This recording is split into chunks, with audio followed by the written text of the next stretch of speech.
If you plan on breastfeeding your newborn, it's important to set yourself up with realistic expectations. The first one being that it might not be easy for you at first.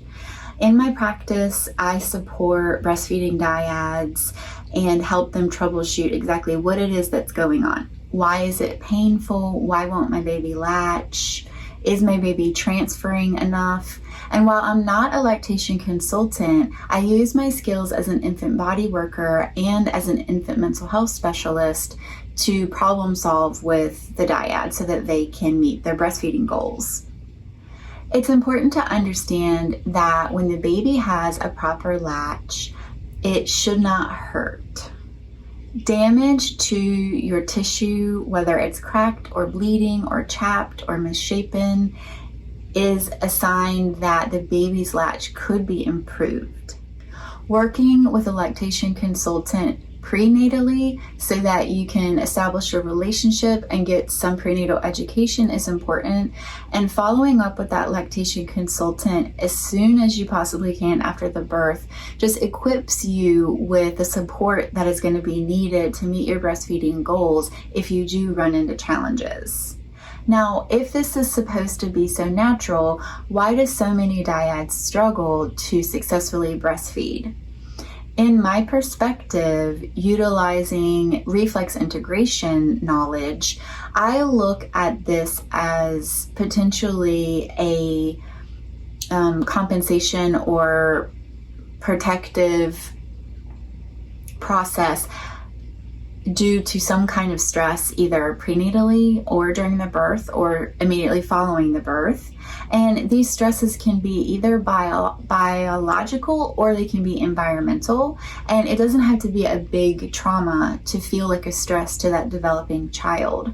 So we know that the time of embryology is highly sensitive and highly impacted by the 9 months that the baby's in the womb. So when I do breastfeeding troubleshooting with families, I like to look as early back in the history as I possibly can to see when prenatally the suck, swallow, breathe reflexes are getting primed up.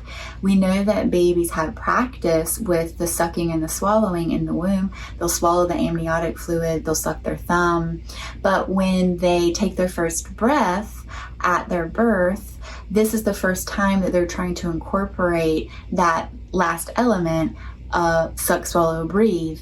If the baby has any kind of respiratory distress or that first breath is interrupted for whatever reason, because the birth is a stressful situation, that can be the reason that it's interrupted, then sometimes that breathing reflex is what is impairing the baby from really getting a good coordination with their suck, swallow, breathe at the breast.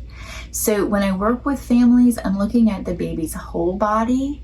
I'm not just looking at the mouth, and helping the parent use their observational skills of what the baby's doing at the breast, and then giving them tools.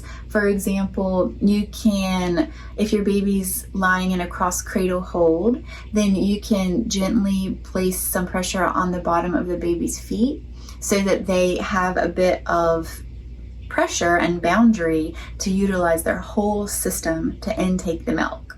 If your baby's at the breast and you notice them trying to kick, you can support that by giving a little pressure on the feet, just like this. You could also give a little bit of pressure on the top of the head. And if you do have a partner who wants to get involved with supporting you in your breastfeeding, someone can be at the feet, someone can be at the head, someone could even be at the hand, providing some gentle stimulation right in the center of the palm.